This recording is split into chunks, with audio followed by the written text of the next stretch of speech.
लाहौर कलंदर्स के फखर जमान ने Pakistan super league में सबसे ज्यादा छक्के मारने का रिकॉर्ड अपने नाम कर लिया। पीर के रोज इस्लामाबाद यूनाइटेड के खिलाफ मैच में फखर जमान ने 23 गेंदों पर 36 रन की इनिंग्स खेली, जिसमें 5 चौके और 1 छक्का शामिल था।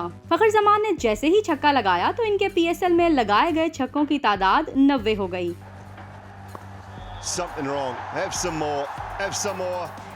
जिसके साथ ही वो इवेंट में सबसे ज्यादा मर्तबा गेंद को बाउंड्री से बाहर फेंकने वाले खिलाड़ी बन गए। ये एजाज उन्होंने सिर्फ 68 मैचों में हासिल किया, जबकि कामरान अकमल ने 90 मैचों में ये कारनामा अंजाम दिया था। इतवार के रोज पेशावर ज़ल्मी के खिलाफ मैच में फखर जमान ने PSL में सबसे ज्यादा छक्के लगाने का कामरान अकमल का रिकॉर्ड बराबर किया था।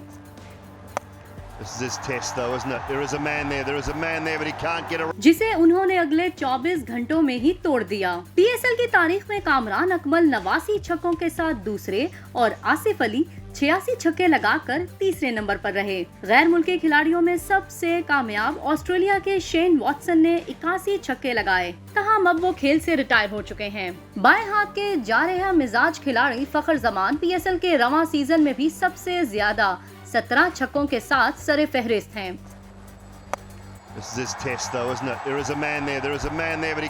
जबकि कराची किंग्स के कप्तान अम्माद वसीम का इस फहरिस्त में 12 छक्कों के साथ दूसरा नंबर है। फखर जमान को पाकिस्तान की जानिब से वनडे क्रिकेट में वाहिद डबल सेंचुरी बनाने का एजाज भी हासिल है।